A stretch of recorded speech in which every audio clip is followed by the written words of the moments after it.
வயதான பெண் சூனியக்காரி. Subscribe my channel. சத்தமாகச் சிரித்த சூனியக்காரி மந்திர சக்தியால் மீண்டும் ஒரு சூனியக்காரியின் வடிவம் எடுத்து, அமாபஸ் இரவு வரை இளஞ்சிவப்பு ரோஜா மரமாக இருங்கள் என்று கூறினார். அதன் பிறகு மீண்டும் மந்திரத்தை உச்சரிக்கிறேன். நான் உங்கள் உடலில் தண்ணீரை தெளிப்பேன். அதன் பிறகு நீங்கள் மீண்டும் ரோஜா மரத்திலிருந்து மனித உருவில் வருவீர்கள். பின்னர் அமாபஸ் இரவில் நான் உங்கள் கழுத்தை உடைத்து உங்கள் இரத்தத்தை குடிப்பேன். சிரிக்க ஆரம்பித்தார். முதிய மந்திரவாதி சொன்னாள், நான் காலையில் வந்ததிலிருந்து மாலையில் இதுவரை ஒரு நபர் கூட இங்கு வரவில்லை. இப்போது வீட்டில் உட்கார்ந்து காத்திருப்பதை விட காட்டில் சென்று இரை தேடுவேன். இவ்வாறு சொல்லிவிட்டு அந்த மந்திரவாதி காட்டை நோக்கி நடந்தாள். இங்கே ஆதன்மையில் மிகவும் அழுது கொண்டிருந்தாள். திடீரென்று ஒரு மைனா பறவை வந்து, ஓ இளஞ்சிவப்பு அழகு, என்னிடம் பேசு. நான் உங்கள் தோழி மைனா. ஆதன்மையில், நான் செய்துவிட்டேன்.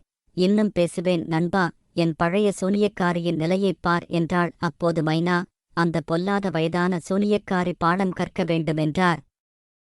ஆதன்மையில், ஆனால் அமபஸ் இரவு எப்போது வந்து என் கழுத்தை உடைக்கும்? மைனா சொன்னாள். அவனுடைய கழுத்தை உடைப்பது அவ்வளவு சுலபம் இல்லை நண்பரே. அதற்குள் அவனுடைய ஆட்டம் முடிந்துவிடும். பார். ஆதன்மையில், ஆம், நீங்கள் சொல்வது சரிதான். எனக்கும் அப்படித்தான் இருக்கிறது என்றாள். அப்போது மைனா, பழைய சூனியக்காரி இல்லாதபோது நான் ஒன்று செய்வேன் என்றாள். ஒரு வேட்டைக்காரனை மறந்துவிடு. ஈட்டிவீரன் என்னைப் பின்தொடர்ந்து இங்கே கொண்டு வந்து விடுவான். அதன் பிறகு அவனிடம் உன் மனப்பிரச்சனையைப் பற்றிச் சொல்பார். வேட்டைக்காரன் ஏதாவது ஏற்பாடு செய்வான். நான் இப்போது செல்கிறேன் நண்பர்களே. பிறகு சந்திப்போம். மறுபுறம் வயதான மந்திரவாதி காட்டில் மனிதர்களைத் தேடத் தொடங்கினார். இவ்வளவு பெரிய காட்டில் ஒரு மனிதனைக் கூட காண முடியாது என்று கூறினார். நான் இங்கேயும் இல்லை, அங்கேயும் போவதில்லை.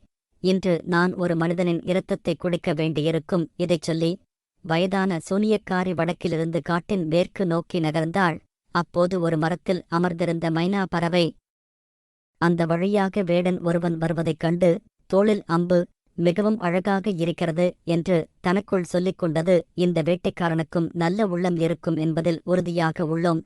வேடன் அடிகள் அருகே வந்து மைனாவைப் பார்த்து, ஐயோ, என்ன அழகான பறவை இது! இல்லை இல்லை, நாங்கள் அதைக் கொல்ல மாட்டோம். அதைப் பிடித்து உன்னுடன் வைத்திருப்போம் என்றான். இப்படிச் சொன்னவுடன் மரத்திலிருந்து மைனா பறவை பறக்கத் தொடங்கியது. வேட்டைக்காரன் பின்னால் ஓட ஆரம்பித்தான். மைனா பறவை ஆதன்மையில் நோக்கி பறந்து வந்தது. அதனுடன் வேட்டைக்காரனும் அந்த இடத்தை அடைந்தான். Subscribe my channel.